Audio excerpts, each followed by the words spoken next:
হাজারো মানুষের চিরশান্তির ঘর বানিয়ে এবার নিজেই চলে গেলেন নীরব এক মহাপুরুষ মনু মিয়া। তার জীবনের কোনো বিলাস ছিল না নিজের জন্য গড়া কোনো স্বপ্নের রাজ্য, ছিল শুধু অন্যের শেষ গন্তব্যটুকু সুন্দর করে গড়ে দেওয়ার অদম্য ভালোবাসা। তার ছিল না কোনো সন্তান, কিন্তু হয়ে উঠেছিলেন তিনি হাজারেরও বেশি পরিবারের শেষ শ্রদ্ধার আস্থার নাম।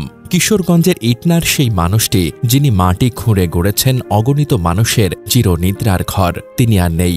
জয়সিদ্ধি ইউনিয়নের আলগাপাড়া গ্রামে নিজ বাড়িতে শেষ নিঃশ্বাস ত্যাগ করেন ৬৭ বছরের এই গোর্খোদক মনু মিয়া। ইন্না লিল্লাহি ওয়া ইন্না ইলাইহি রাজিউন। মনু মিয়ার স্বজনেরা বলেন, জীবন ভর কবর খুঁড়তে গিয়ে নিজের দিকে খেয়াল রাখেননি, অসুস্থ হলেও বিশ্রাম নেননি, কারো মৃত্যু সংবাদ পেলেই ছুটে গেছেন কোদাল খুন্তি হাতে। বয়স বাড়ছিল, রোগও বাড়ছিল, বার্ধক্য আর ডায়াবেটিসে দিন দিন ক্ষয় হচ্ছিল শরীর। তবুও মনু মিয়ার মনে একটাই আশা, ভালো হয়ে উঠব, আবার কবর খুঁড়ব, মানুষের উপকার করব। কিন্তু সবকিছু বদলে দেয় এক নির্মমতা। তার একমাত্র সাথী ছিল একটি ঘোড়া। এই ঘোড়াটি নিজের ধানি জমি বিক্রি করে কিনেছিলেন তিনি, যাতে খবর পেলেই দ্রুত ছুটে যেতে পারেন কবরস্থানে। মানুষ মরে গেলে যেন কবর খুঁড়তে দেরি না হয়, এই ছিল তার বিশ্বাস। কিন্তু সেই ঘোড়াটিকে একদিন বল্লম মেরে হত্যা করে দুর্বৃত্তরা। এ ছিল শুধু ঘোড়ার মৃত্যু নয়, এ ছিল মনু মিয়ার ভেতরের শক্তি আর ইচ্ছার মৃত্যু। ঘোড়ার মরার পর সে আর মানসিকভাবে উঠতে পারেননি। মনু মিয়ার মৃত্যুতে এলাকায় শোকের ছায়া নেমে এসেছে। জীবনের প্রায় অর্ধশত বছর তিনি ব্যয় করেছেন কবর খননের মহান কাজে। বিনিময়ে কখনো কিছু চাননি। আশপাশের গ্রাম ও জেলা জুড়েও পরিচিত ছিলেন শেষ ঠিকানার কারিগর নামে।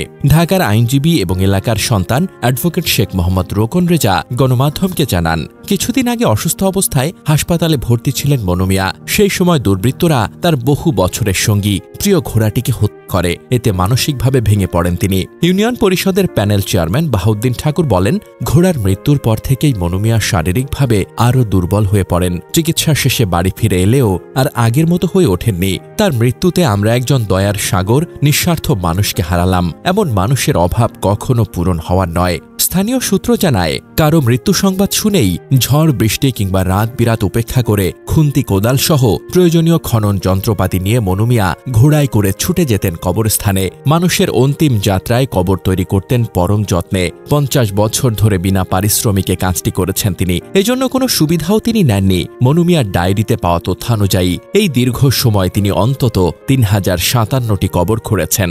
জীবনের শেষ দিকে এক সাক্ষাৎকারে মনু মিয়া বলেন, অনেক মানুষ বলছে হজে পাঠাবে, আমি রাজি হইনি। আমি চাই নিজের উপার্জনে হজে যাব।